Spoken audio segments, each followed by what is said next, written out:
Capítulo 60. De lo que sucedió a Don Quijote yendo a Barcelona. Era fresca la mañana y daba muestras de serlo asimismo el día en que Don Quijote salió de la venta, informándose primero cuál era el más derecho camino para ir a Barcelona sin tocar en Zaragoza. Tal era el deseo que tenía de sacar mentiroso aquel nuevo historiador, que tanto decían que le vituperaba. Sucedió, pues, que en más de 6 días no le sucedió cosa digna de ponerse en escritura, al cabo de los cuales, yendo fuera de camino, le tomó la noche entre unas espesas encinas o alcornoques, que en esto no guarda la puntualidad y de amete que en otras cosas suele. Apeáronse de sus bestias amo y mozo, y acomodándose a los troncos de los árboles, Sancho, que había merendado aquel día, se dejó entrar de rondón por las puertas del sueño. Pero Don Quijote, a quien desvelaban sus imaginaciones mucho más que la hambre, no podía pegar sus ojos. Antes iba y venía con el pensamiento por 1000 géneros de lugares. Ya le parecía hallarse en la cueva de Montesinos, ya ver brincar y subir sobre su pollina a la convertida en labradora Dulcinea, ya que le sonaban en los oídos las palabras del sabio Merlín, que le referían las condiciones y diligencias que se habían de hacer y tener en el desencanto de Dulcinea. Desesperábase de ver la flojedad y caridad poca de Sancho, su escudero, pues a lo que creía sólo 5 azotes se había dado, número desigual y pequeño para los infinitos que le faltaban, y de esto recibió tanta pesadumbre y enojo que hizo este discurso. Sin nudo gordiano cortó el magno Alejandro, diciendo: tanto monta cortar como desatar, y no por eso dejó de ser universal señor de toda la Asia, ni más ni menos podría suceder ahora en el desencanto de Dulcinea, si yo azotase a Sancho a pesar suyo, que si la condición de este remedio está en que Sancho reciba los 3000 y tantos azotes, ¿qué se me da a mí que se los dé él o que se los dé otro? Pues la sustancia está en que él los reciba, lleguen por do llegaren. Con esta imaginación se llegó a Sancho, habiendo primero tomado las riendas de Rocinante y acomodándolas en modo que pudiese azotarle con ellas, comenzóle a quitar las cintas, que es opinión que no tenía más que la delantera, en que se sustentaban los gregüescos. Pero apenas hubo llegado, cuando Sancho despertó en todo su acuerdo y dijo: «¿Qué es esto? ¿Quién me toca y desencinta?» «Soy yo», respondió Don Quijote, «que vengo a suplir tus faltas y a remediar mis trabajos. Véngote a azotar, Sancho, y a descargar en parte la deuda a que te obligaste. Dulcinea perece, tú vives en descuido, yo muero deseando, y así desatácate por tu voluntad, que la mía es de darte en esta soledad por lo menos 2000 azotes». «Eso no», dijo Sancho, «vuesa merced este quedo, si no, por Dios verdadero, que nos han de oír los sordos. Los azotes a que yo me obligué han de ser voluntarios y no por fuerza, y ahora no tengo gana de azotarme. Basta que doy a vuesa merced mi palabra de vapulearme y mosquearme cuando en voluntad me viniere».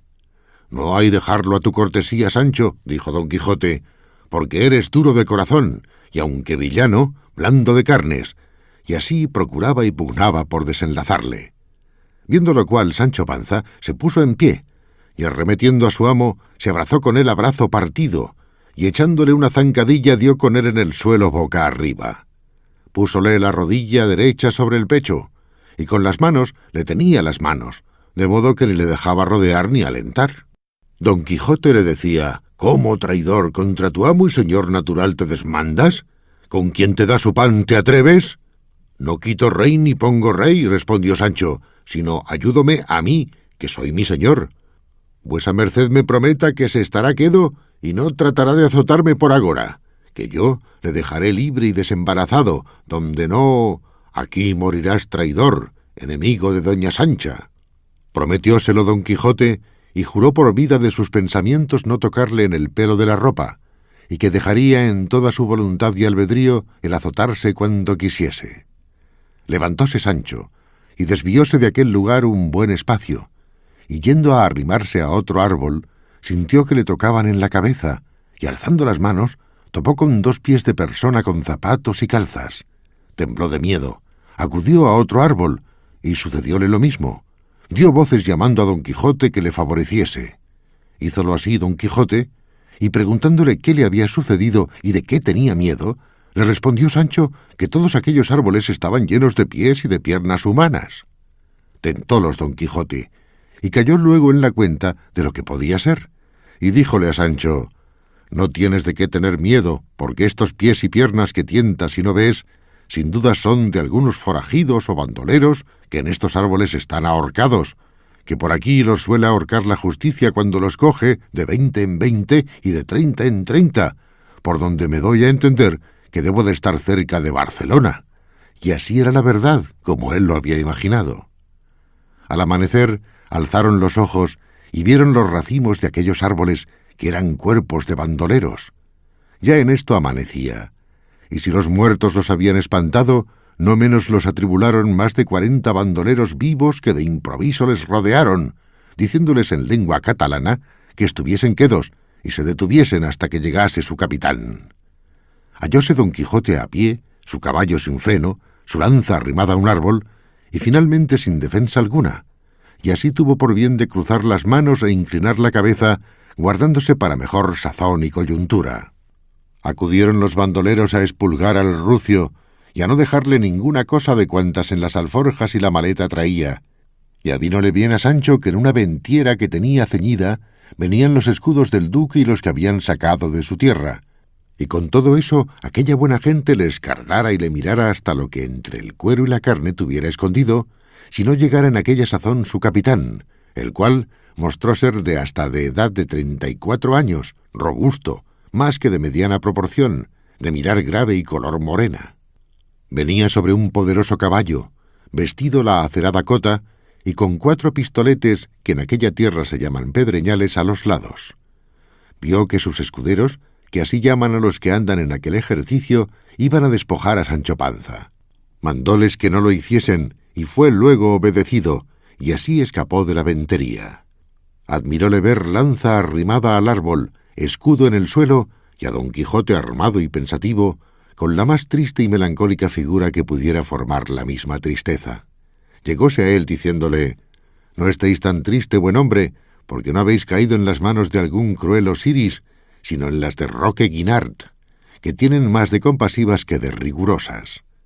«No es mi tristeza», respondió don Quijote, «haber caído en tu poder, oh valeroso Roque, cuya fama no hay límites en la tierra que la encierren, sino por haber sido tal mi descuido que me hayan cogido tus soldados sin el freno, estando yo obligado, según la orden de la andante caballería que profeso, a vivir continua alerta, siendo a todas horas centinela de mí mismo. Porque te hago saber, oh gran Roque, que si me hallaran sobre mi caballo, con mi lanza y con mi escudo, no les fuera muy fácil rendirme, porque yo soy don Quijote de la Mancha, aquel que de sus hazañas tiene lleno todo el orbe». Luego Roque Guinart conoció que la enfermedad de don Quijote tocaba más en locura que en valentía, y aunque algunas veces le había oído nombrar, nunca tuvo por verdad sus hechos, ni se pudo persuadir a que semejante humor reinase en corazón de hombre, y holgóse en extremo de haberle encontrado para tocar de cerca lo que de lejos de él había oído, y así le dijo: «Valeroso caballero, no os despechéis ni tengáis a siniestra fortuna esta en que os halláis, que podría ser que en estos tropiezos vuestra torcida suerte se enderezase, que el cielo por extraños y nunca vistos rodeos de los hombres no imaginados suele levantar los caídos y enriquecer los pobres». Ya le iba a dar las gracias don Quijote cuando sintieron a sus espaldas un ruido como de tropel de caballos, y no era sino uno solo, sobre el cual venía a toda furia un mancebo, al parecer de hasta 20 años, vestido de damasco verde, con pasamanos de oro, gregüescos y saltaembarca, con sombrero terciado a la valona, botas enceradas y justas, espuelas, daga y espada doradas, una escopeta pequeña en las manos y 2 pistolas a los lados. Al ruido volvió Roque la cabeza y vio esta hermosa figura, la cual, en llegando a él, dijo: «En tu busca venía, oh valeroso Roque, para hallar en ti, si no remedio, a lo menos alivio en mi desdicha, y por no tenerte suspenso, porque sé que no me has conocido, quiero decirte quién soy. Yo soy Claudia Jerónima, hija de Simón Forte, tu singular amigo y enemigo particular de Clauquel Torrellas, que asimismo lo es tuyo, por ser uno de los de tu contrario bando. Y ya sabes que este Torrellas tiene un hijo, que don Vicente Torrellas se llama, o a lo menos se llamaba no a 2 horas. Pues, por abreviar el cuento de mi desventura, te diré en breves palabras la que me ha causado. Vióme, requebróme, escuchéle, enamoréme a hurto de mi padre. Porque no hay mujer, por retirada que esté y recatada que sea, a quien no le sobre tiempo para poner en ejecución y en efecto sus atropellados deseos. Finalmente, él me prometió de ser mi esposo, y yo le di la palabra de ser suya, sin que en obras pasásemos adelante. Supe ayer que, olvidado de lo que me debía, se casaba con otra, y que esta mañana iba a desposarse. Nueva que me turbó el sentido y acabó la paciencia, y por no estar mi padre en el lugar le tuve yo de ponerme en el traje que ves, y apresurando el paso a este caballo, alcancé a don Vicente obra de 1 legua de aquí, y sin ponerme a dar quejas ni a oír disculpas, le disparé esta escopeta, y por añadidura estas 2 pistolas, y a lo que creo le debí de encerrar más de 2 balas en el cuerpo, abriéndole puertas por donde, envuelta en su sangre, saliese mi honra. Allí le dejo entre sus criados, que no osaron ni pudieron ponerse en su defensa. Vengo a buscarte para que me pases a Francia, donde tengo parientes con quien viva, y asimismo a rogarte defiendas a mi padre, porque los muchos de don Vicente no se atrevan a tomar en él desaforada venganza. Roque, admirado de la gallardía, bizarría, buen talle y suceso de la hermosa Claudia, la dijo: «Ven, señora, y vamos a ver si es muerto tu enemigo, que después veremos lo que más te importare». Don Quijote, que estaba escuchando atentamente lo que Claudia había dicho y lo que Roque Guinart respondió, dijo: «No tiene nadie para qué tomar trabajo en defender a esta señora, que lo tomo yo a mi cargo. Denme mi caballo y mis armas, y espérenme aquí, que yo iré a buscar a ese caballero, y muerto o vivo, le haré cumplir la palabra prometida a tanta belleza». «Nadie dude de esto», dijo Sancho, «porque mi señor tiene muy buena mano para casamentero, pues no ha muchos días que hizo casar a otro que también negaba a otra doncella su palabra. Y si no fuera porque los encantadores que le persiguen le mudaron su verdadera figura en la de un lacayo, esta fuera la hora que ya la tal doncella no lo fuera». Roque, que atendía más a pensar en el suceso de la hermosa Claudia que en las razones de amo y mozo, no las entendió, y mandando a sus escuderos que volviesen a Sancho todo cuanto le habían quitado del rucio, mandóles asimismo que se retirasen a la parte donde aquella noche habían estado alojados, y luego se partió con Claudia a toda priesa a buscar al herido o muerto don Vicente. Llegaron al lugar donde le encontró Claudia, y no hallaron en él sino recién derramada sangre, pero teniendo la vista por todas partes, descubrieron por un recuesto arriba alguna gente, y diéronse a entender, como era la verdad, que debía de ser don Vicente, a quien sus criados o muerto o vivo llevaban o para curarle o para enterrarle. Diéronse priesa a alcanzarlos, que como iba de espacio, con facilidad lo hicieron. Hallaron a don Vicente en los brazos de sus criados, a quien con cansada y debilitada voz rogaba que le dejasen allí morir, porque el dolor de las heridas no consentía que más adelante pasase. Arrojáronse de los caballos Claudia y Roque, llegáronse a él, temieron los criados la presencia de Roque, y Claudia se turbó en ver la de don Vicente, y así entre enternecida y rigurosa se llegó a él, y asiéndole de las manos le dijo: «Si tú me dieras estas, conforme a nuestro concierto, nunca tú te vieras en este paso».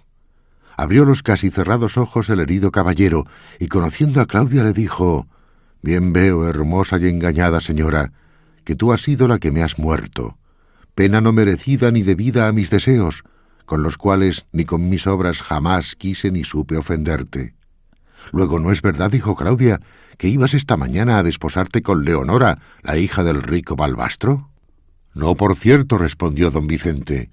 «Mi mala fortuna te debió de llevar estas nuevas para que celosa me quitases la vida, la cual, pues la dejó en tus manos y en tus brazos, tengo mi suerte por venturosa.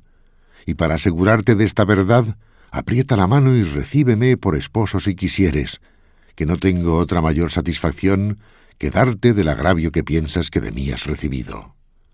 Apretóle la mano Claudia y apretósele a ella el corazón, de manera que sobre la sangre y pecho de don Vicente se quedó desmayada, y a él le tomó un mortal parasismo. Confuso estaba Roque, y no sabía qué hacerse. Acudieron los criados a buscar agua que echarles en los rostros, y trujéronla, con que se los bañaron. Volvió de su desmayo Claudia, pero no de su parasismo don Vicente, porque se le acabó la vida. Visto lo cual de Claudia, habiéndose enterado que ya su dulce esposo no vivía, rompió los aires con suspiros, hirió los cielos con quejas, maltrató sus cabellos, entregándolos al viento, afeó su rostro con sus propias manos, con todas las muestras de dolor y sentimiento que de un lastimado pecho pudieran imaginarse. «Oh, cruel e inconsiderada mujer», decía, «con qué facilidad te moviste a poner en ejecución tan mal pensamiento. Oh, fuerza rabiosa de los celos, ¿a qué desesperado fin conducís a quien os da acogida en su pecho? Oh, esposo mío, cuya desdichada suerte por ser prenda mía te ha llevado del tálamo a la sepultura». Tales y tan tristes eran las quejas de Claudia que sacaron las lágrimas de los ojos de Roque, no acostumbrados a verterlas en ninguna ocasión. Lloraban los criados, desmayábase a cada paso Claudia, y todo aquel circuito parecía campo de tristeza y lugar de desgracia. Finalmente, Roque Guinart ordenó a los criados de don Vicente que llevasen su cuerpo al lugar de su padre, que estaba allí cerca, para que le diesen sepultura. Claudia dijo a Roque que quería irse a un monasterio, donde era abadesa una tía suya, en el cual pensaba acabar la vida de otro mejor esposo y más eterno acompañada. Alabóle Roque su buen propósito, ofreció de acompañarla hasta donde quisiese y de defender a su padre de los parientes de don Vicente y de todo el mundo si ofenderle quisiesen. No quiso su compañía Claudia en ninguna manera, y agradeciendo sus ofrecimientos con las mejores razones que supo, se despidió de él llorando. Los criados de don Vicente llevaron su cuerpo, y Roque se volvió a los suyos, y este fin tuvieron los amores de Claudia Jerónima, pero qué mucho si tejieron la trama de su lamentable historia las fuerzas invencibles y rigurosas de los celos. Halló Roque Guinart a sus escuderos en la parte donde les había ordenado, y a don Quijote entre ellos sobre Rocinante, haciéndoles una plática en que les persuadía dejasen aquel modo de vivir tan peligroso así para el alma como para el cuerpo. Pero, como los más eran gascones, gente rústica y desbaratada, no les entraba bien la plática de don Quijote. Llegado que fue Roque, preguntó a Sancho Panza si le habían vuelto y restituido las alhajas y preseas que los suyos del rucio le habían quitado. Sancho respondió que sí, sino que le faltaban 3 tocadores, que valían 3 ciudades. «¿Qué es lo que dices, hombre?», dijo uno de los presentes, «que yo los tengo y no valen 3 reales». «Así es», dijo don Quijote, «pero estímalos mi escudero en lo que ha dicho por habérmelos dado quien me los dio». Mandóselos volver al punto Roque Guinart, y mandando poner los suyos en ala, mandó traer allí delante todos los vestidos, joyas y dineros, y todo aquello que desde la última repartición habían robado. Y haciendo brevemente el tanteo, volviendo lo no repartible y reduciéndolo a dineros, lo repartió por toda su compañía con tanta legalidad y prudencia que no pasó un punto ni defraudó nada de la justicia distributiva. Hecho esto, con lo cual todos quedaron contentos, satisfechos y pagados, dijo Roque a don Quijote: «Si no se guardase esta puntualidad con estos, no se podría vivir con ellos». A lo que dijo Sancho: «Según lo que aquí he visto, es tan buena la justicia que es necesario que se use aún entre los mesmos ladrones». Oyólo un escudero y enarboló el mocho de un arcabuz, con el cual sin duda le abriera la cabeza a Sancho si Roque Guinart no le diera voces que se detuviese. Pasmóse Sancho y propuso de no descoser los labios en tanto que entre aquella gente estuviese. Llegó en esto uno o algunos de aquellos escuderos que estaban puestos por centinelas por los caminos para ver la gente que por ellos venía, y dar aviso a su mayor de lo que pasaba, y éste dijo: «Señor, no lejos de aquí, por el camino que va a Barcelona, viene un gran tropel de gente». A lo que respondió Roque: «¿Has echado de ver si son de los que nos buscan o de los que nosotros buscamos?» «No, sino de los que buscamos», respondió el escudero. «Pues salid todos», replicó Roque, «y traédmelos aquí luego sin que se os escape ninguno». Hiciéronlo así, y quedándose solos don Quijote, Sancho y Roque, aguardaron a ver lo que los escuderos traían.